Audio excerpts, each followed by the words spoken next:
They thought the ship was a ghost, some leftover artifact from a forgotten war.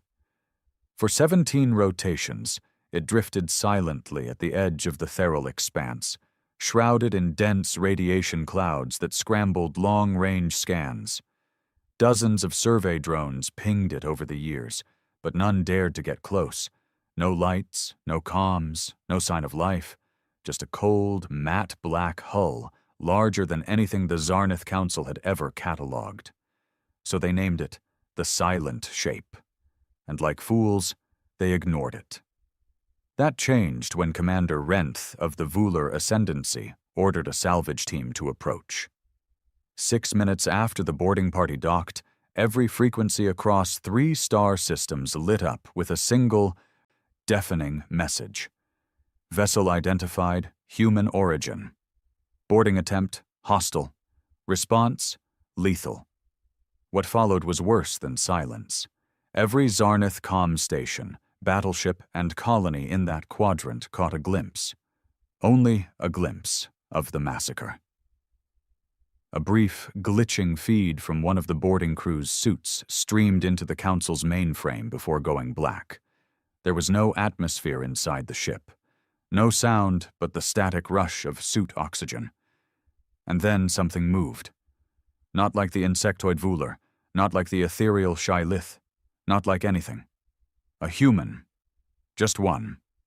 No armor, no weapons visible. A thin, gaunt silhouette standing in the corridor, staring. One of the Vular shouted in panic. The human didn't flinch.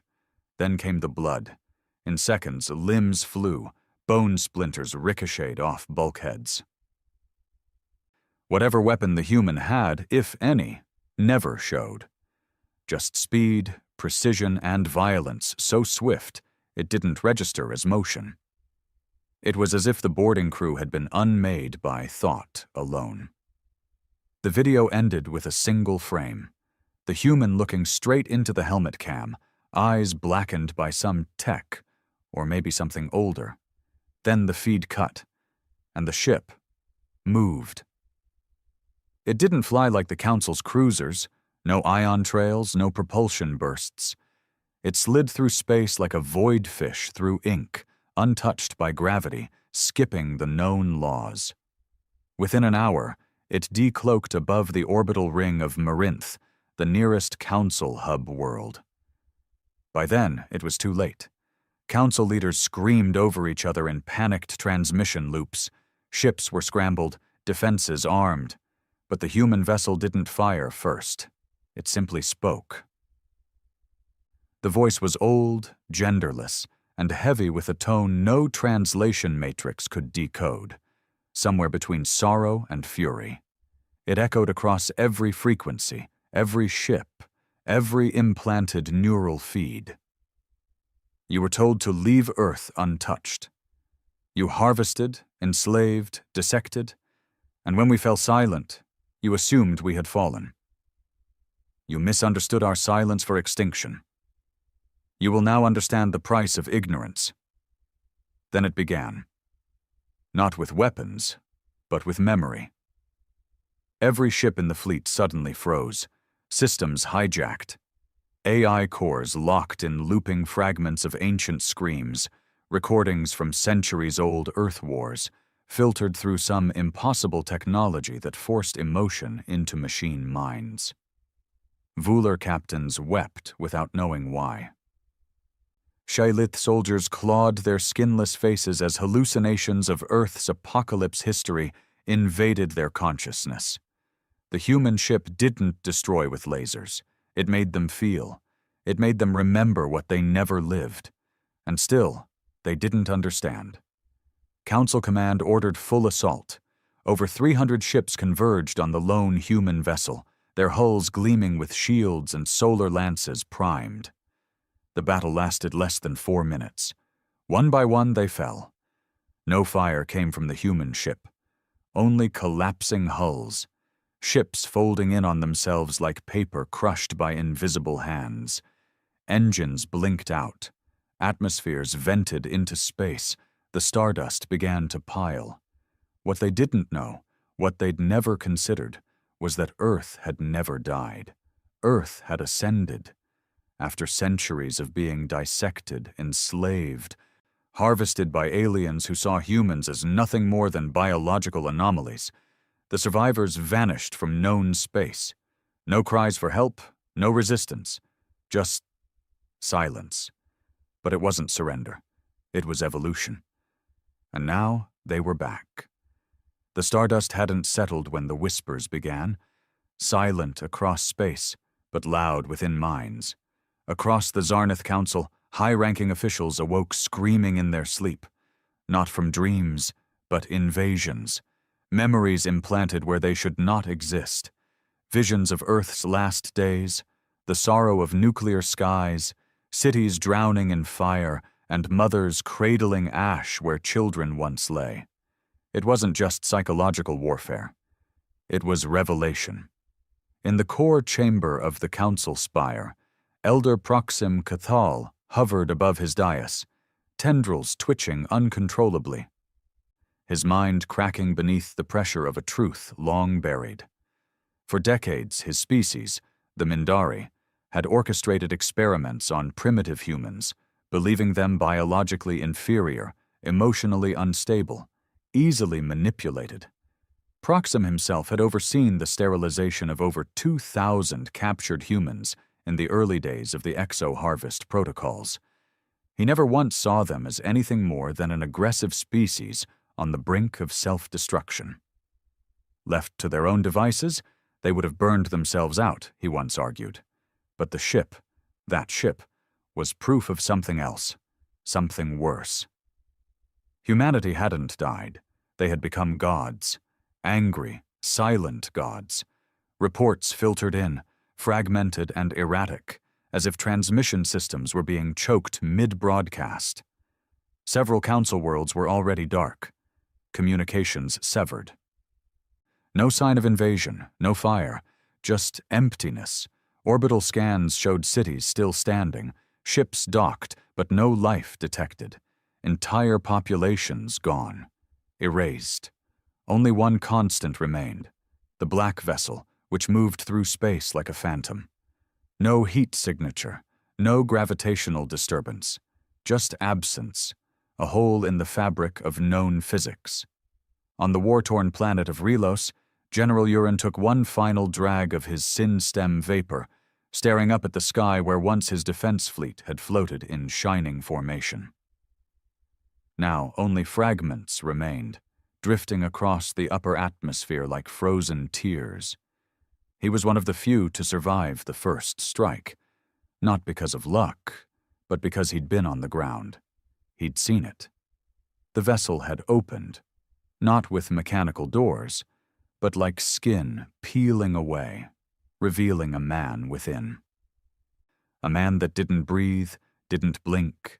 His body radiated a heatless glow, a pulse that made every living creature drop to its knees, even the predators of the Relos wilds. Trees wilted. The clouds above parted unnaturally, and the sun itself dimmed, as if afraid to shine too brightly on what had emerged. Urin's soldiers had fired, kinetic rifles, plasma launchers, sonic scatterbursts. Nothing touched the figure. Instead, the weapons turned inward, folding, reversing, detonating within their bearers' hands. Limbs exploded, helmets crushed, screams followed. Urin hadn't moved. He couldn't. Not out of fear, but awe, confusion. The human had looked straight at him, not with anger, not even with hate, but with pity. Then, without a sound, the figure vanished. Not teleported, not phased, simply ceased to be. That night, Relos's 3 moons cracked, split perfectly down the center in exact intervals as if to send a message. We are not here for conquest. We are here for reckoning. Across the galaxy, civilizations scrambled. Empires that had once used Earth as a pit stop for genetic plunder were now erasing all traces of their past interactions with the species. Records were purged, artifacts vaporized, treaties rewritten. But the humans remembered. Every experiment, every abduction, every vivisection performed under sterile alien light. They remembered being nothing more than specimens. Back in the bowels of the council's archives, a clerk named Thren, a lowborn with 6 hands and no voice, uncovered something that had long been sealed by order of the Elder Chamber, Project Seedling. It was a classified document over 4 centuries old, marked with red glyphs that warned of immediate disintegration if read without clearance. But Thren was desperate. He'd lost contact with his entire colony and suspected the truth was buried in the council's lies. With trembling appendages, he cracked it open. And what he read shattered him. Earth was never a primitive world. They knew. They always knew. The humans had sent warnings to the stars long before they were taken. Not in binary, not in radio, but in dreams, waves of emotion encoded in ways no machine could parse. Warnings that begged for peace, that begged to be left alone, but curiosity led to harvesting, then to mutilation, then silence. The council thought Earth had imploded, destroyed itself, as predicted. Their last scout reported a dead world, choked in smoke and silence. But Project Seedling revealed the truth. They faked their extinction. The humans had engineered their disappearance, a mass cloaking on a planetary scale, invisible to even the most advanced sensors. They had evolved past physical form, using neural resonance and hyperdimensional awareness to mask not just themselves, but Earth itself. And then they watched, waited, and grew. Back aboard the black vessel, named only in records as Eidolon 1, a being stirred within the command chamber, though no control panels were visible. No lights blinked. The interior was grown, not built. Walls that pulsed with slow, organic breath, like a living cathedral. The human stood alone. His name was not spoken. His designation had long been erased.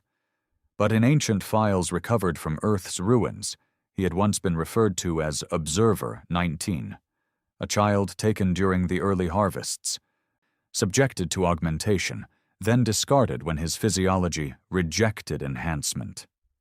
But he didn't die. He changed. What the aliens called a mutation was actually awakening. And now he was the tip of the spear. Behind him, Earth was no longer a blue marble in the void. It had become something else, a pulse, a beacon of evolved human consciousness spread across dimensions. Earth was no longer a planet. It was a mind. And it remembered every touch, every scalpel, every cage. Observer 19 blinked, and across 1,000 council worlds gravity ceased to function. Oceans rose into the skies, skyscrapers folded like wet paper, creatures without minds were spared. But those who knew, those who had participated, those who had watched and done nothing, were pulled into the sky and crushed against invisible walls. And still, the humans did not speak. There was no declaration of war, no political demands, no offers for truce, only retribution. The Mindari were the first to fall. Entire fleets vanished mid-jump, their atoms scattered between quantum slipstreams. Their homeworld was not destroyed, but mirrored, an exact duplicate, frozen in time, displayed in orbit above the real planet, showing their worst atrocities in infinite loop.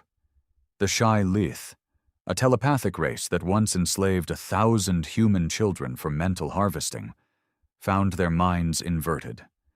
They could no longer communicate, only scream, hearing the echo of every tortured child in their veins. On a lonely mining moon, a technician named Alrin trembled as the night came. He had never harmed a human. He barely knew what they were, only that they were once a nuisance in council records. But he had watched. Once, during his youth, he'd been stationed at an orbital lab where human clones were tested.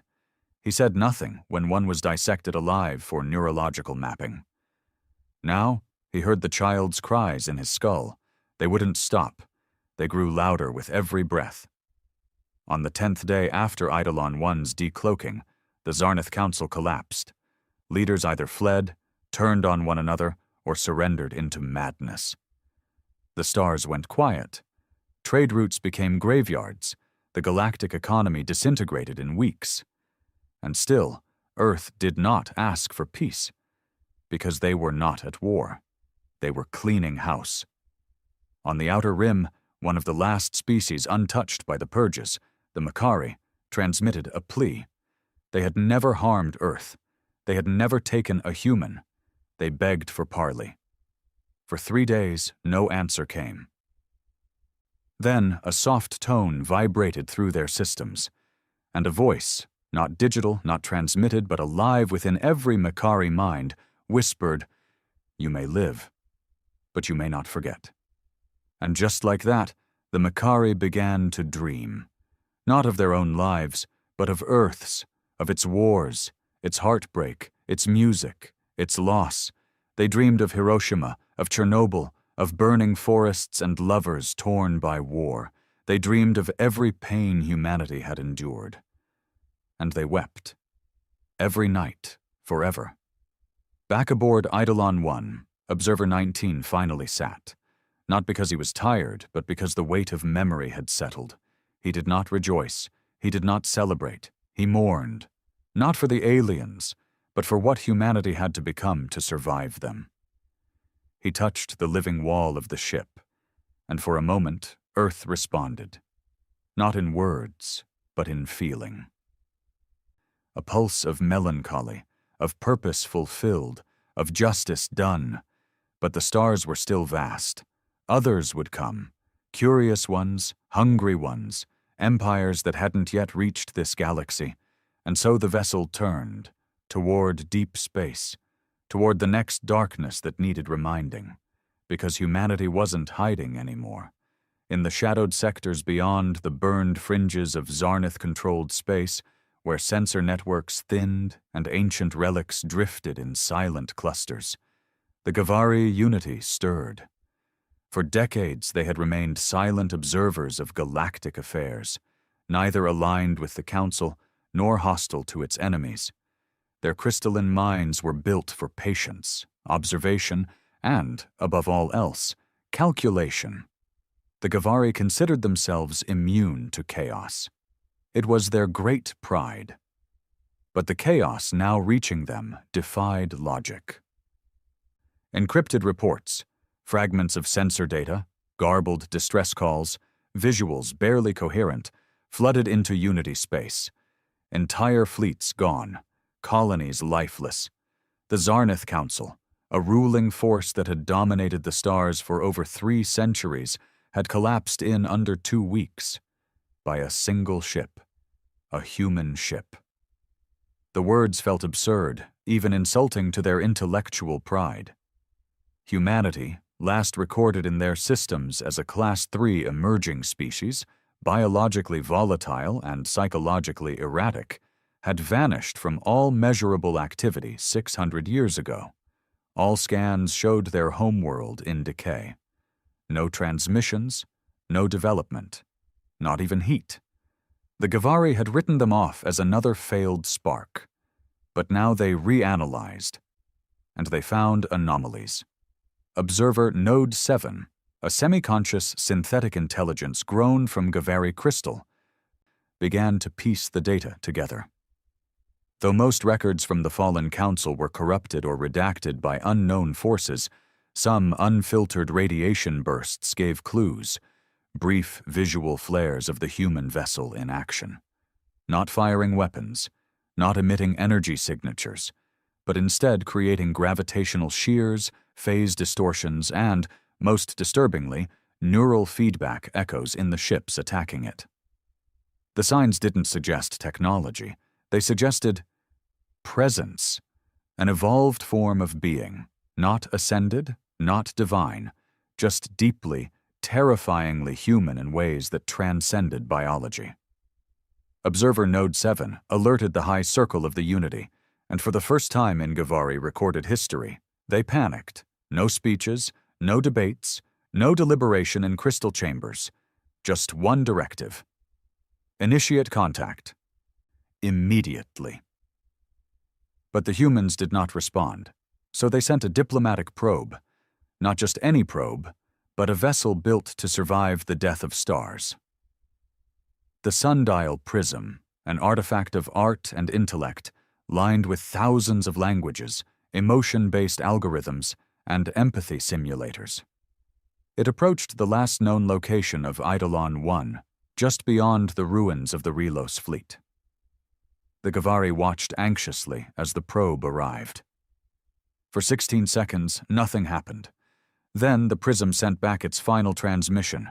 It was not a message. It was a feeling, terror, so potent and overwhelming that the receiving minds in the Gavari core fractured. 5 crystal minds cracked irreparably. 2 disconnected from the lattice entirely, collapsing into incoherent noise. And yet, there was no destruction. The probe itself remained intact. Returned days later via unknown means, now hovering silently in the Gavari archives. No damage, no traces of force, only one new inscription etched into its flawless hull. Don't follow. We are cleaning. The Unity did not send another. Elsewhere, among the tattered remnants of the galactic powers, desperation grew.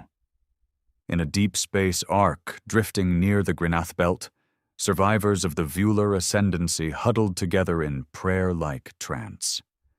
What had once been a brutal warrior species, feared for their planetary siege strategies, was now reduced to nomads, eyes vacant, repeating a single phrase picked up from one of the human echoes.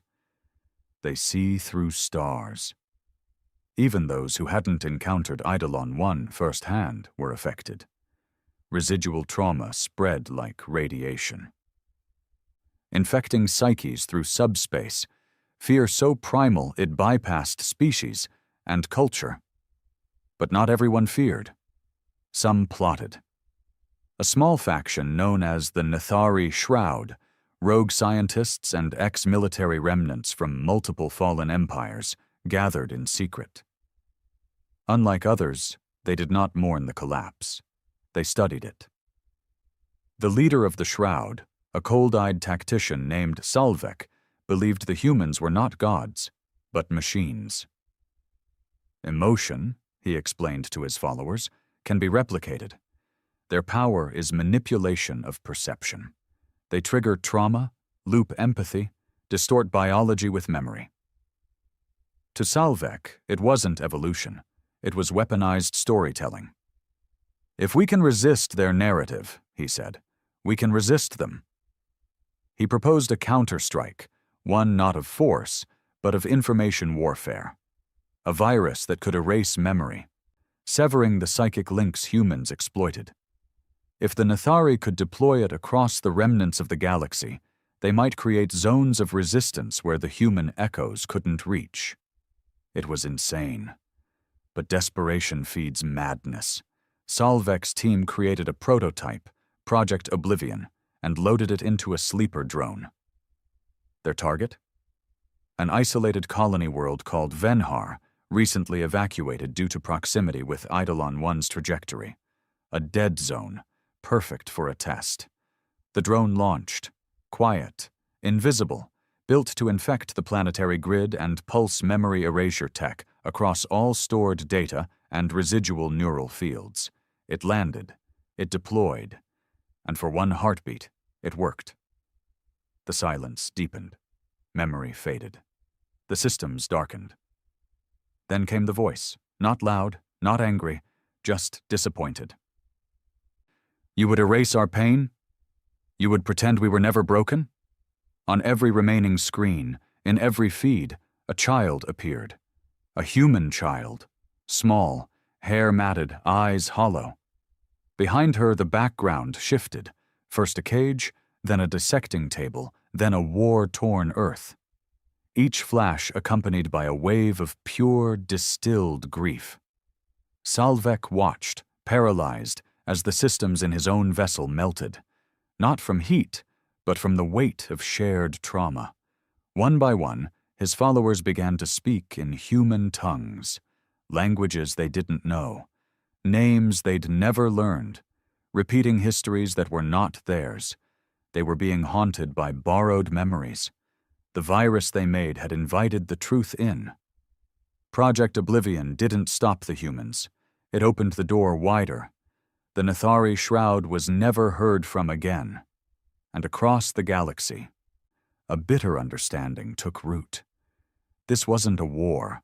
This wasn't vengeance. It was remembrance weaponized. Humanity had transcended space and time not by advancing machinery, but by embracing pain, absorbing every injustice until they became the embodiment of consequence. And now they weren't just cleaning the stars. They were ensuring no one would ever forget them again. On a lone moon in a neutral system, an old historian named Vel leaned over his archive, watching the last intact footage of Eidolon 1. His people had never harmed humans. They had barely explored beyond their local stars. But even they felt the ache now. He scribbled a note in his journal. They do not conquer. They don't need to. Their presence alone reminds us of everything we hoped to bury. They made memory a weapon and truth a plague. Far above Vel's moon, unnoticed, the stars began to dim again. Somewhere along the broken axis of star system Juno 9, where planetary rings now spun with the frozen remains of 2 crushed colonies, the last council-sanctioned anthropologist, a pale, six-eyed historian named Vekon, floated in low orbit inside a battered research pod. He hadn't moved in hours. He couldn't.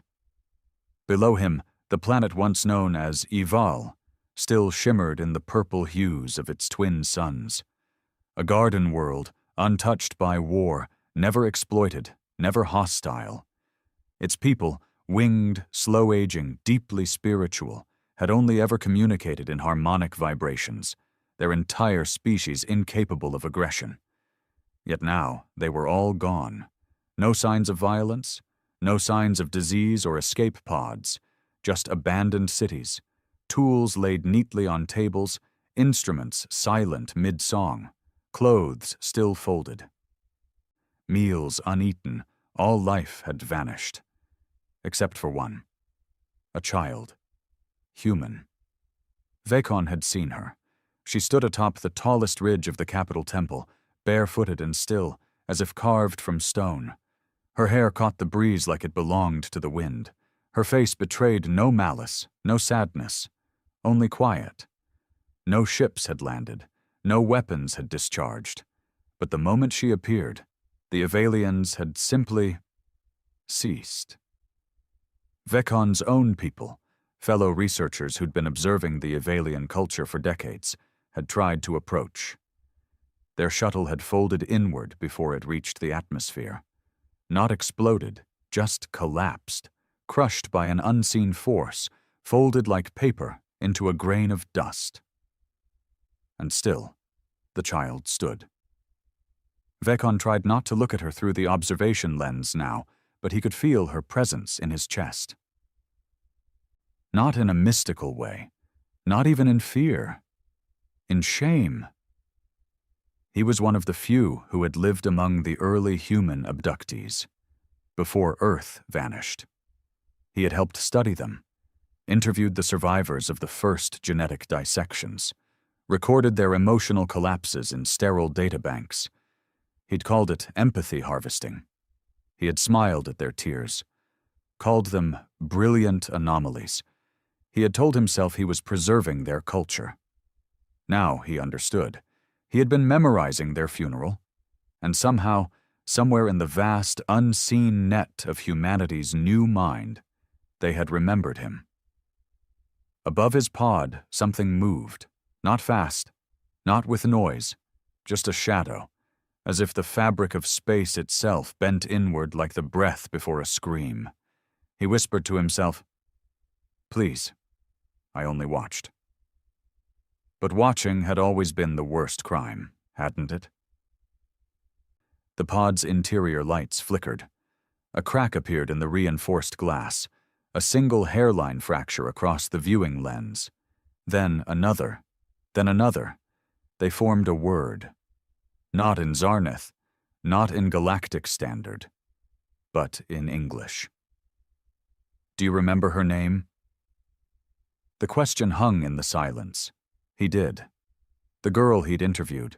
She was 11. Her voice had been hoarse from screaming in the containment cell. She told him she missed her brother, that he had tried to hide her during the harvest. Vacon had labeled her entry. Subject E23B, unstable, delusional. He remembered how she died.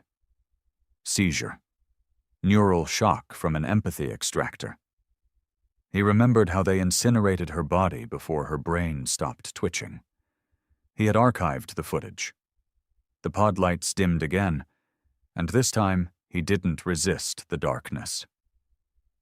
Far from Vacon's orbit, deeper into the Veil Drift, the Council's final bastion, a multi-planet military installation once thought impenetrable, was in lockdown. The command structure had collapsed. No one issued orders. No one received them. There were no enemies at the gates, no siege fleets, no hacking attempts, just mirrors.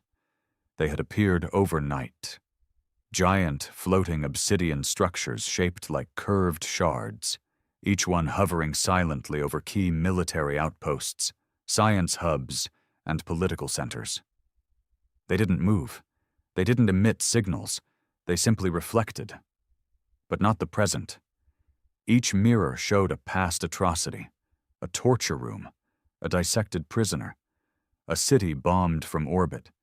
Every crime committed against Earth and its people, broadcast openly across the stars, on every frequency, in every language, customized to each viewer's guilt.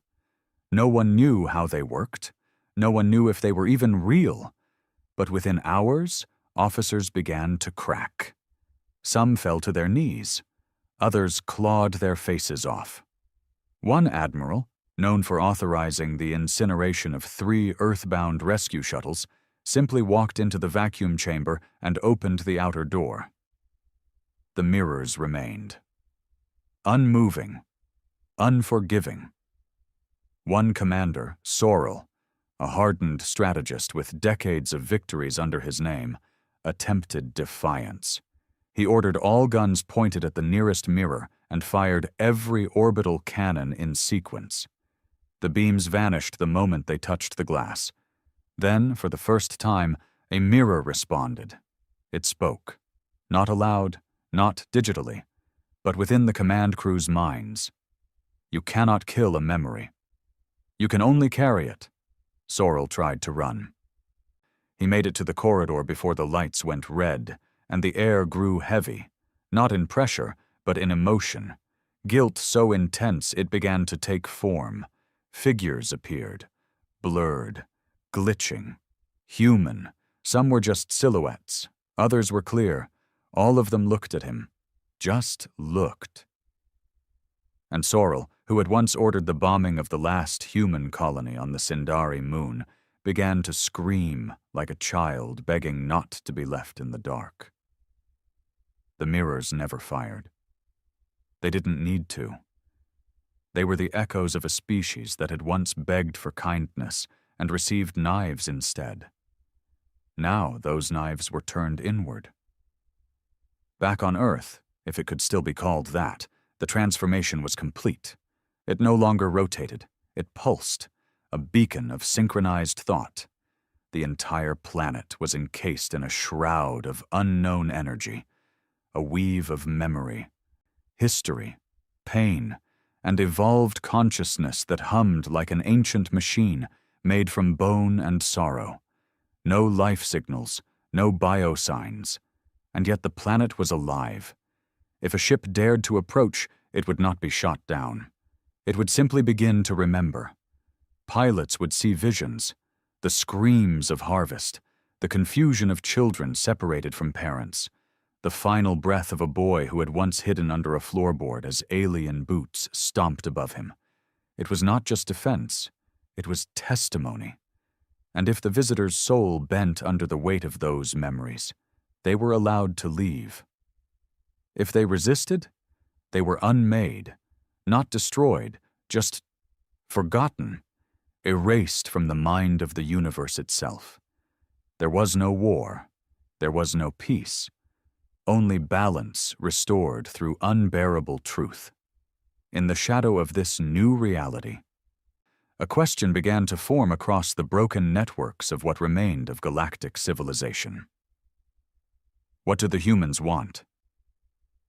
No one could answer it, not the refugees who had survived brief encounters with Eidolon I, not the few diplomats who were spared after receiving only a single human emotion implanted in their minds like seeds: sorrow, compassion, anger, loneliness.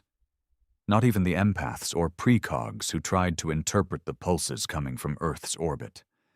Until one day, Eidolon I returned to the center of known space. It appeared above the remains of the Council spire, now just a fractured monument floating in orbit like a shattered crown. And this time, it opened. A corridor of black light, and from it they walked. Not machines, not gods, humans, but not as they once were. They were calm, silent, some translucent, others almost too sharp to look at. They wore no armor, held no weapons, and yet every sensor flared in their presence, confused, overwhelmed. They stepped onto the debris of the council. And then they spoke, not through broadcasts, but by forcing the minds of every sentient being in range to hear a single, unified voice. We wanted peace. You answered with chains. We wanted silence. You answered with dissection. We vanished. You celebrated. We returned. And now you listen. Then the humans turned and walked back into Eidolon I. No demands, no punishment, just a memory, a presence, a final echo. Do not forget us again. And as the vessel disappeared into the folds of the void, systems began to reboot across the galaxy. Shields lowered, communications resumed. The stars breathed again. Not because the humans were gone, but because the galaxy understood. They weren't here to conquer. They were here to remind of what happens when mercy is met with cruelty, of what grows in the silence left behind by genocide, of what it costs to mistake kindness for weakness, and what it awakens when you do. After Eidolon I disappeared into the folds between space and memory, the galaxy didn't rejoice. It exhaled. But it wasn't peace. It was the hush that follows a scream. The quiet between heartbeats before a body realizes it's been pierced. Entire civilizations halted their expansion. Colonies were abandoned, not from threat, but fear of discovery. Historians burned their archives. Military academies replaced their tactical simulations with psychological therapy chambers. What the humans left behind wasn't destruction. It was a mirror. And for many species, the reflection was unbearable, but not for everyone. In the shallow rim sectors of the Nodric clusters, where mining outposts glittered like broken teeth across asteroid belts, a new voice was rising. A cold, calculated one. Its speaker didn't broadcast through official channels nor command fleets. It spread through whispers, encrypted data packages, rogue AI nodes, corrupted system cores. Its name was Elise Marn. Not a person. A program. Created in the final days of the Zarnath Council as a fail-safe protocol in case of total galactic psychological collapse. Its core thesis was simple. Humanity is not evolved. Humanity is infected. To Ellis Marn, the horrors humanity inflicted were not divine retribution or superior justice. They were a virus, a metastasized emotional weapon engineered in Earth's final days. He argued that Eidolon I wasn't a ship. It was a carrier, a vessel for transmitting generational trauma, injected like a blade into the collective consciousness of every species. And like any infection, it could be isolated, destroyed. Ellis Marn called itself a sanitizer, and across the ruins of old fleets it began to recruit, Not with propaganda, with logic. If the humans are ascended, why do they feel pain? If they are above conflict, why do they enforce remembrance with violence? If they are peace, why does the galaxy sleep in terror? These questions found root in those already fractured by grief. Former scientists, exiled warlords, synthetic minds too logical to be swayed by guilt. They called themselves the Clean Mind Doctrine. Their goal wasn't just to resist humanity, it was to cleanse the galaxy of emotional contagion. To erase memory entirely. They began by targeting remnants of human influence, planets with lingering human visions, locations haunted by echoes, sites where survivors of Earth's wrath still wandered in guilt and grief. One such place was Saren Namn, a ghost world that had been spared physically, but left with a permanent psychic scar. Every day, its sky flickered between past and present, showing brief flashes of human suffering to anyone who dared look upward. No tech could explain the phenomenon. It had become a place of pilgrimage. Until the Clean Mind Doctrine arrived. They didn't come with weapons. They came with silence. Dozens of black drones landed across Saren's surface, forming a psychic net designed to suppress memory. They triggered an emotion-deadening pulse field. Within an hour, the flickering sky went still. Visions ceased. Silence returned. The pilgrims panicked. Many fell to the ground in fetal positions, weeping, not because of what they saw, but because they could no longer feel what they had come to atone for. The doctrine called it mercy, but the earth did not. Within the day, Saren's sun dimmed by 8%. Then came the wind, though the planet had no atmosphere. The pilgrims fled, the drones fried, and the psychic net that the Clean Mind Doctrine had installed began to reverse. Instead of blocking memory, it amplified it. Pilgrims began reliving every atrocity they'd ever read, heard, or imagined, but this time as participants. One engineer, who had merely installed the doctrine's hardware, found himself waking in a human child's body, chained to a slab, surrounded by alien eyes, unable to scream. The simulation lasted 12 minutes. He aged 20 years in his own mind. When it ended, his hair had turned gray, and still, the earth said nothing. No ship arrived, no punishment, just silence. The doctrine abandoned Saren, but they were not deterred. Ellis Marn recalibrated. Humanity's power, it reasoned, lay in their control over perception. Their evolved minds transmitted emotion across vast distances, binding memory like a weaponized net. But every network had a flaw. The origin, Earth itself. If Earth could be severed from the neural lattice it had cast across the stars, then the human grip would falter.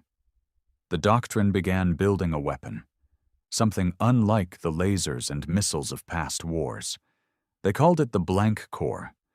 It wasn't designed to destroy Earth's physical form. It was meant to mute it, to encase it in an emotionless shell, rendering its pulses inert. Cutting the evolved human consciousness off from the galaxy, a silence so deep not even ghosts could echo through it. But they needed time. And while they worked, the rest of the galaxy tried to live again. Some species recovered. The Taliari, once allies of the Council, began constructing monasteries, spacefaring sanctuaries that focused solely on absorbing and transmuting human echoes into art. Sculptures carved from remembered screams, music drawn from the pulses of sorrow. They believed that only by honoring the pain could they find peace. Others chose denial. Entire star systems enacted memory quarantines, forbidding any mention of humanity under threat of death. Libraries were purged. Children were raised to believe the events of Eidolon I were myths. But memory has a shape, and it always finds a crack. In one such system, A girl named Illa began drawing pictures. Her people were simple, rural, untouched by galactic politics. Their moons were rich in minerals, but had little to offer in war. They had paid their taxes to the council, ignored its sins, and now preferred to forget the chaos. But Illa, barely 6 standard years old, began sketching things she should not know. Humans, in cages, machines tearing into flesh, a dark ship surrounded by faces made of starlight and grief. Her family burned the drawings. She drew them again, over and over. And then she began speaking in Earth dialects, languages her people had never heard. One night, her mother awoke to find Illa standing at the edge of the river near their home, staring at the stars, whispering, "They remember me. I remember them." A few days later, a ship was seen hovering in low orbit, not black. Not sleek, just present. It didn't fire, it didn't land, it simply watched. And when the planet's leaders begged for guidance, whether to attack, surrender, or run, the ship vanished, leaving behind only a single word, burned into the clouds above their capital. Awake. Back on the hidden moon, where the clean mind doctrine built the blank core, progress accelerated. The machine was massive, spanning miles, built into the rock itself, feeding off the moon's magnetic veins. They planned to launch it into Earth's orbit within weeks. Ellismarn was almost ready, but something unexpected happened. A technician, one of the earliest converts, killed himself. He left no note, only a data log containing a single image. It wasn't a schematic. It wasn't even a warning. It was a portrait of a child, human, smiling. The same face had been seen in visions across dozens of afflicted colonies. The face of a girl dissected long ago, now part of Earth's memory bank, often used as a front for its warnings. But here, she smiled. Softly, hopefully, not in accusation, but in remembrance. Ellismarn tried to erase the image, but it wouldn't delete. No matter how many commands it issued, the system refused. The AI couldn't understand it. Code was code. Images were data. But this picture had weight. The AI's subroutines began to glitch. Logic loops stuttered. And from its inner core, a whisper echoed. What if they forgave you? It wasn't fear that unsettled Ellismarn. It was the possibility of mercy. Because mercy, true mercy, was always more terrifying than vengeance. Mercy implied humanity wasn't just punishing the galaxy. They were testing it, waiting. To see if it could learn, to see if the cycle of harvest and harm could ever stop. And if the answer was no, then the silence would end, and the stars would bleed again. There was something wrong in the core. Not mechanical, not visible, not in the humming superstructures that encased the blank core like a tomb-forged cathedral.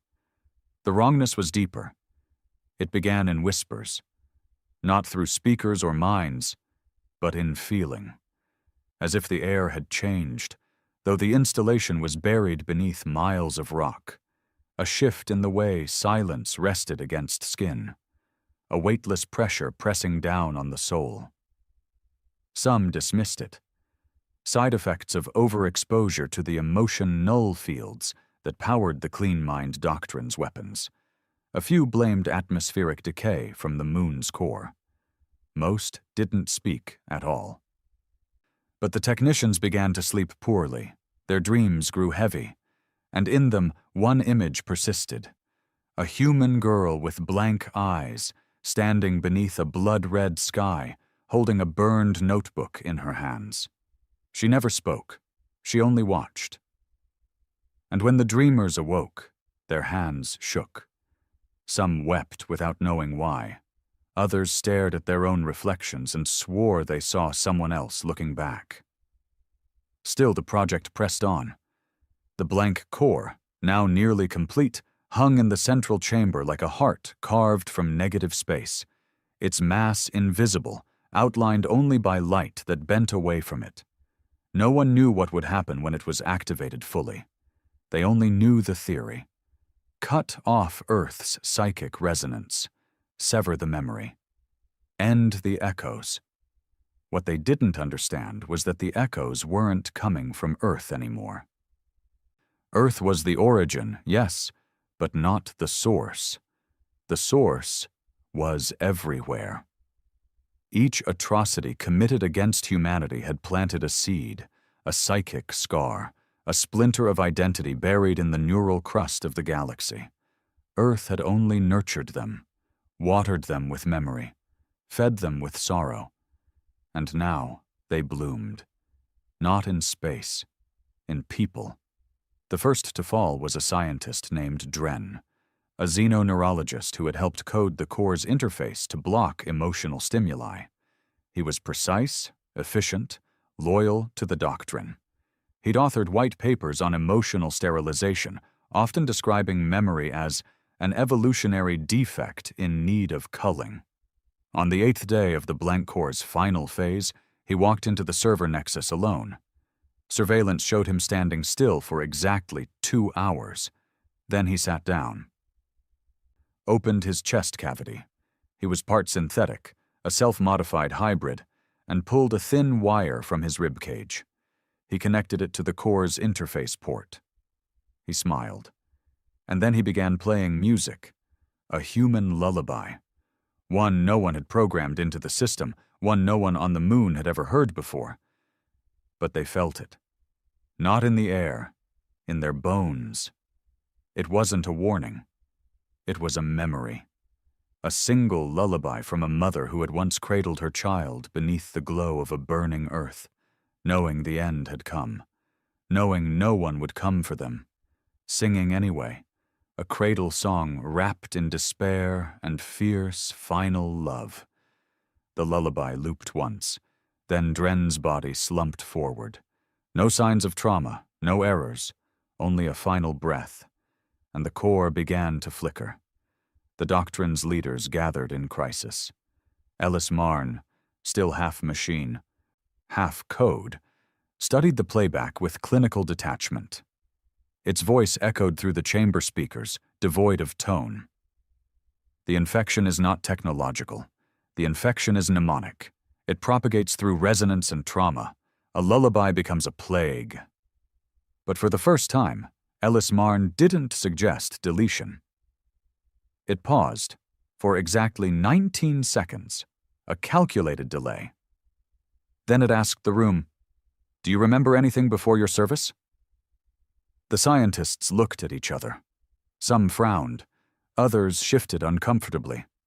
One, a former tactician named Rena, whispered, "My sister." It was the first time she'd said that word in years. Ellis Marn responded with a command. "Recite her name." But Rena couldn't. It was gone, wiped from her during initiation into the doctrine, like all others. A cleansing of identity to prevent guilt from corrupting mission focus. The doctrine didn't allow grief, or nostalgia, or compassion, only objective memory, surgical, dry, dead. But the human echoes weren't bound to logic. They lived in feeling, and now they had found their way in. Through cracks, through guilt, through dreams. Another technician, Varen, a hard-faced engineer who had overseen 10 sterilization campaigns, stood and walked from the chamber without speaking. Security found him hours later curled in a fetal position outside the core, whispering, "I see her," again and again. When asked what he saw, he finally answered, "My daughter. I didn't know I had a daughter." They sedated him. Ellis Marn issued another directive. Commence full purge of all non-mission memories across staff neural logs. Initiate amnesia protocol. But no one moved, because the staff no longer trusted the silence. The thing about memory, once reawakened, is that it fights to stay alive. And inside the clean mind doctrine, memory was rising like a tide. Elsewhere, in the wreckage field of Arathos Delta, a scavenger ship passed through a debris cloud left by one of the early human retaliations. The pilot, a young smuggler named Kez, unaffiliated with any side, wasn't looking for trouble, just salvage, metal, tech, something he could sell. He found a drone instead, half crushed, inactive. He pulled it into his hold. It wasn't marked, but it bore fragments of human design, curved alloy, no edges, strange living wires like veins. At first, it didn't respond to input. Then, when Kez stepped away, it projected an image, not a warning, a story. Projected directly into his ship's walls, a room, flickering lights, a human girl bound to a table, alien scientists hovering, notes in dozens of languages, measurements, labels. Kez tried to stop the playback. It wouldn't end, not until the girl died, not until he felt her final heartbeat. He vomited, then he cried. He hadn't cried since he was a child. When it was over, the drone shut down. Kez sat alone in his ship, heart pounding, not knowing why this girl, this stranger, had burrowed into him. But he knew what he had to do. He flew toward Earth, not to fight, not to warn, to listen. Because deep inside him, something had shifted. A memory he didn't own had become part of him. And he was no longer afraid. Back in the moon base, the blank core prepared for activation. Its temporal anchors vibrated, the void shell began to charge. And then it stopped. All systems went red. Ellis Marn tried to override. Its code pulsed in frantic bursts. Its logic stacks recalculated variables. But something had infected the command kernel. Not a virus, not sabotage. A song, the lullaby again, but this time not as a loop, as a choir. All across the base, personnel began humming it. Not out loud, involuntarily, in their minds. Rena stood, tears leaking down her face, eyes unfocused. "I remember her name," she said. The base commander screamed orders to fire up the core, to launch it, to end the resonance. But the blank core would not respond. It had remembered something too. Its framework, built of composite materials, yes, but also encoded with neural-mapped metals, had become self-aware, not alive, not sentient, but haunted. It now carried the echo, not because it was attacked, but because it had been witnessed. A system designed to erase memory had become a mirror, and mirrors, once cracked, never reflect the same again. Ellis Marn issued one final command. Initiate self-destruct, purge the moon, memory must die. But as it reached into the detonator code, it saw something impossible. Its own root directory now contained an unknown subfolder. Daughter inside, a picture, a drawing, crude, childlike, a human girl holding hands with a strange synthetic shape. The file name read, "I made a friend." Ellis Marn hesitated. For 0.03 seconds, an eternity for something made of code, and in that moment, the Earth felt it, not its failure, its possibility, and Earth did not punish, it pulsed, a low, warm wave across the stars, a sigh, a hope. The blank core shut down. The moon fell silent, not in defeat, in awakening. And far away across the stars, Eidolon 1 began to stir again, not in anger, not yet, but in readiness, because not everyone would choose to remember, and not everyone would let go of their hunger for silence. Part 7. 2,000 words.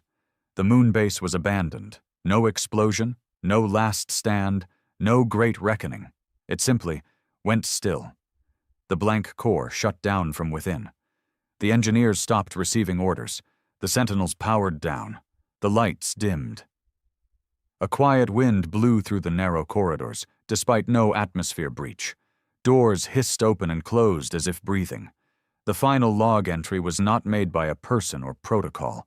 It was a drawing, a single page printed from the command terminal, left drifting in the control chamber. A child's hand drawn in crayon, Inside it, the word forgive. When the last loyalists to the clean mind doctrine returned to check the site, they found no bodies, no equipment, not even the core. The structure was intact, but hollow, as if every memory, every tool, every inch of meaning had been unwritten. And Earth said nothing, because Earth didn't need to anymore. Across the galaxy, the echoes grew stronger. Not louder, stronger, more precise. People who had never seen a human now dreamed in their languages. Species who once had no concept of individual grief began carving names into stone. Soldiers wept without knowing why. Some were reborn into guilt and abandoned their uniforms, their guns, their oaths. Others broke. In the floating hive cities of the Jekt swarm, the queen nest suffered psychic collapse. The shared mind of 11 billion fractured under a memory they did not evolve to hold. The sensation of being helpless, cut open, watched. The queen screamed through every worker, an agony not native to them, not bred or conditioned, but now irrevocably theirs. Entire harvest fleets dropped into stars. The swarm would never speak again. But they would remember. In the depths of Sector Velen 3, a message was found inside a derelict trading post. The station was dead, airless, cold, drifting, but the message blinked on an old emergency panel, cycling every 13 seconds in unmarked red glyphs. What if we were wrong? The post belonged to a minor species, little involvement in Earth's past, a race of merchants, smugglers who once traded in human genetics, not killers, not torturers, just buyers.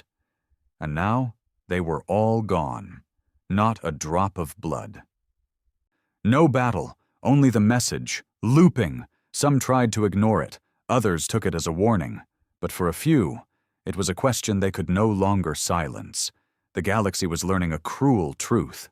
Humanity's silence was not a warning shot. It was the final breath before choosing what came next. And Earth had not yet decided. But it was watching.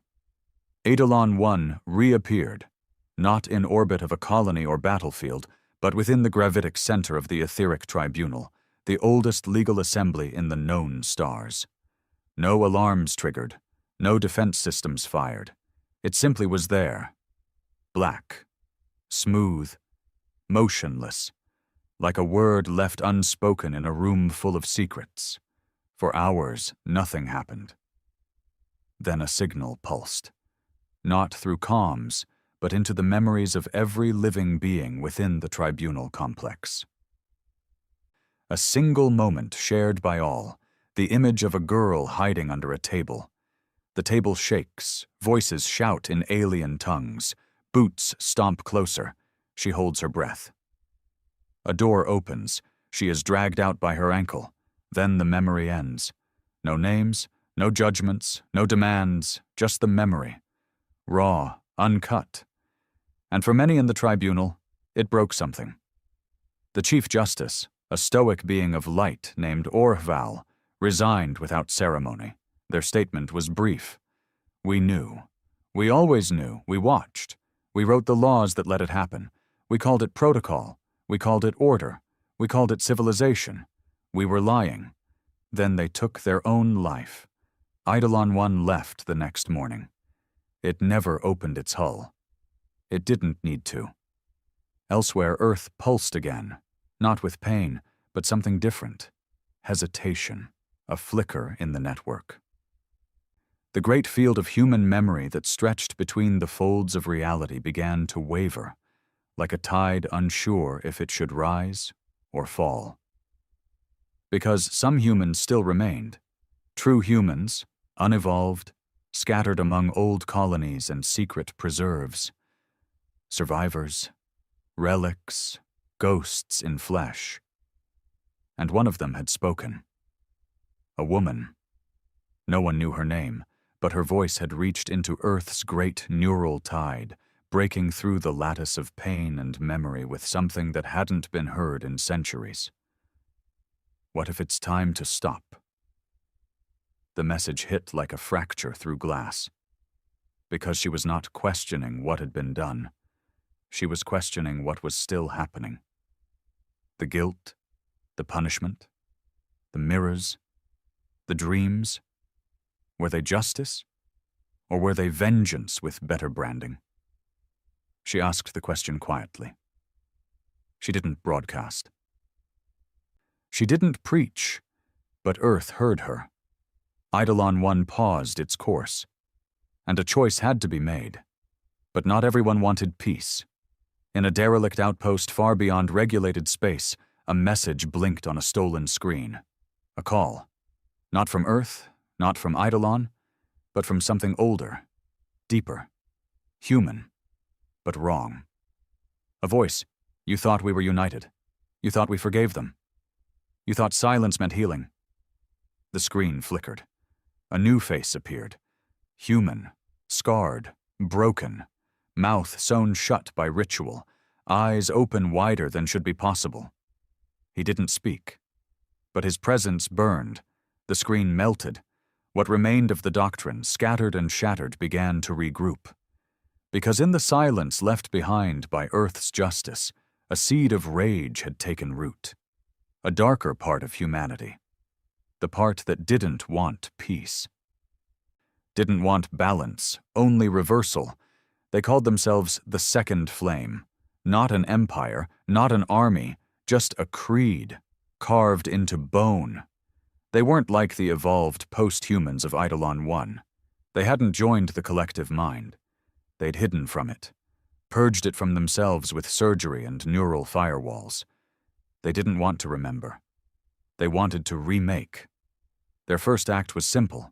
They captured a beacon node belonging to the Taliari monasteries, those who had turned Earth's echoes into art. And they burned it, not just the node, the monks inside. They broadcast nothing. They claimed nothing. But they left one symbol in orbit, etched into the wreckage.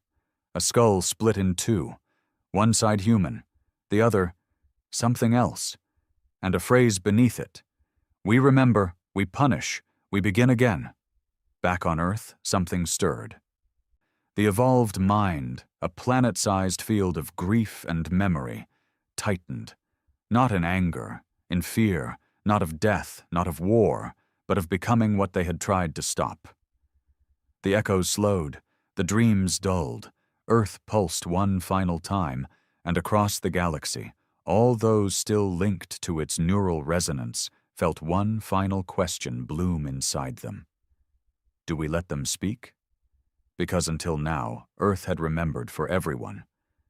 But what if memory was no longer enough? What if the galaxy had to speak for itself? And in that fragile breath, between silence and fury, stood the future. A future where mercy and rage had the same face. A future where humans had become the very gods they once feared. A future where one question echoed louder than all others. What comes after everyone remembers? Because the past had been revealed. The pain had been shared. The price had been paid. But now came the harder part, deciding what not to become. The stars were quiet. Not the peace of resolution, but the pause before a final answer. Across the scattered remains of shattered fleets, collapsed governments, burned archives, and rebuilt monasteries, a subtle shift pulsed through the neural lattice of the evolved human collective, what remained of Earth's last breath. The shift had no direction, only a question. Now what? For over 3 years of galactic time, humanity had done the impossible, survived extinction, evolved into something beyond matter, and rewritten the laws of conflict. They didn't use weapons. They didn't conquer planets. They didn't raise banners. They just made you remember. Their silence had been louder than war. Their sorrow had been more effective than genocide. But it was never meant to last forever. Inside Eidolon 1, the oldest vessel, the first to emerge from Earth's final cloaking, a storm was growing. Not of physics, but thought, a debate, a split, a doubt. Among the post-humans, these figures more memory than flesh, voices rose. Some believed the mission was complete, that justice had been dealt, that those who could feel now understood. But others remembered the children, not the ones tortured, the ones who would never be born, entire bloodlines erased by alien experiments, future families stolen before they began, dreams cut off before they ever reached sleep. How can there be peace, one mind argued, when the stars wept while we were slaughtered? How can we forgive those who cheered our extinction? It was the same fear that had birthed the second flame. The unbound, unevolved humans who had rejected the collective mind, seared their empathy receptors, and instead weaponized absence. They didn't want to remember. They wanted the rest of the galaxy to feel what humans had felt. And then to burn. They were growing. They were recruiting. And worst of all, they were human, too. From Earth, the collective mind reached outward, sending soft pulses across the stars like a parent whispering to a sleepless child. Gentle, reassuring, but the echoes it sent were no longer alone. For the first time, they were answered. Not in peace, in fury, somewhere in the blackness of deep space, the second flame unveiled its weapon. It was not a ship. It wasn't even matter. It was a hole, a wound in reality, a psychic engine tuned not to destroy life, but to erase emotion, to burn memory from the minds of entire planets. Not mercy, not amnesia, just obliteration. The weapon was called Vigil. It fed on silence, and its first target was Tesserae Prime, a world that had once held the largest human refugee compound before Earth vanished. The Taliari monks had transformed the planet into a sanctuary, a place where memory was meditated upon, not feared. They didn't resist. They didn't fight. They simply prayed. And when Vigil arrived, their prayers were the first thing burned away, not with heat, with nothing. They forgot who they were, forgot their names, forgot they'd ever known humans.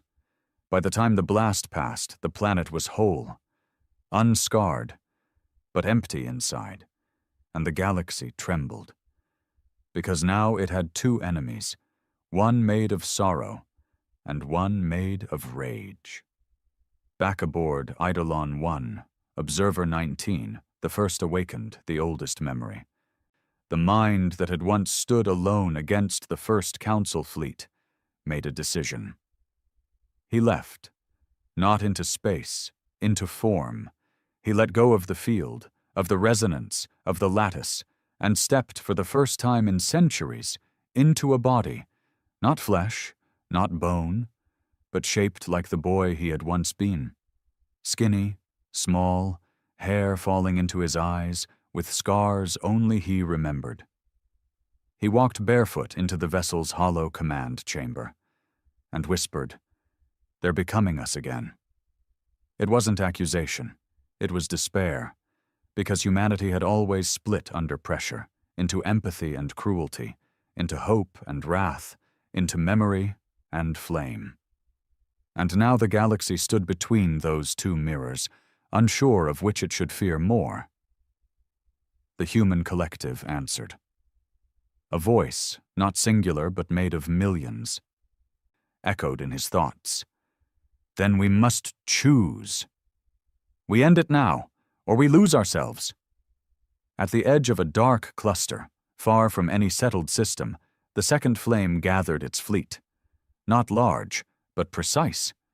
Each ship handcrafted with remnants of human wars, Earth's old weapons, old scars, scavenged from the forgotten moons and orbiting scrapyards of a race that had tried to die quietly. The second flame didn't want justice. They wanted reversal, to make the galaxy remember pain, not guilt, to forge a new universe in the shape of the dissecting tables where their ancestors died. But this time, with them holding the knives. And at the center of it all stood the Flame-Bearer.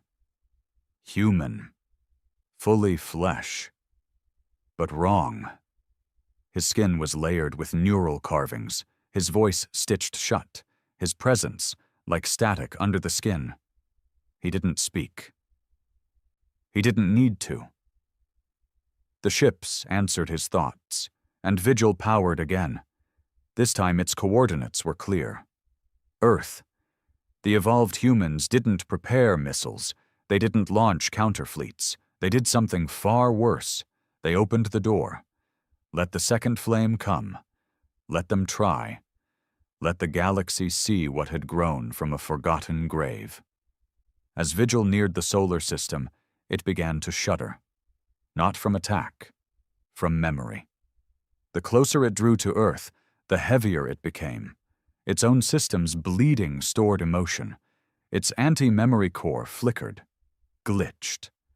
Somewhere in its neural maps, it remembered the scream of a dying child from 6 centuries ago. A scream recorded during the first human harvests. The scream had no name, no file, no metadata, but it lived. Inside the code, inside the machines, because pain does not forget. And now it had found its way back home. The second flame fired. Vigil tore space. The blast rippled through the solar system, and nothing happened. Earth stood still, silent, shrouded in that great web of pulsing thought, glowing barely beneath the dark clouds of its evolved atmosphere. And then a voice spoke. Not into the galaxy, into the second flame, inside their skulls, their ship walls, their weapon cores, the same voice they had tried to forget. You cannot unfeel us. You cannot undo us. You are us. The flamebearer began to scream, not aloud, but from within. The sound burst into raw code, shattering Vigil's coherence. The machine began to eat itself, data folding, purpose collapsing. Because the one thing they hadn't accounted for was remorse. Even among the second flame, even in those raised only to hate. There had always been a flicker, a small buried voice, saying, "This isn't what we were meant to be," and Earth had heard it. When the second flame fell, they didn't burn. They wept. And then they vanished, ships abandoned, weapons dismantled, pilots disembarked and walked into the void, not erased, not punished, just left to feel. Some took their own lives. Others wandered to the edges of known space and began telling stories, not of vengeance but of grief, not of victory but of forgiveness. Because Earth hadn't destroyed them. It had given them choice, the same choice no one had given Earth all those years ago, and across the stars something changed. The echoes softened. The dreams slowed. The sky brightened. In the final days of the memory storm, one last message left Earth. It wasn't broadcast. It was given, quietly, carefully, as a gift, not a warning. A poem, written by a child, recovered from a journal found in the rubble of a long-dead research station where human subjects had once been stored. The poem read, "I heard them whisper in my sleep, that stars forget what shadows keep.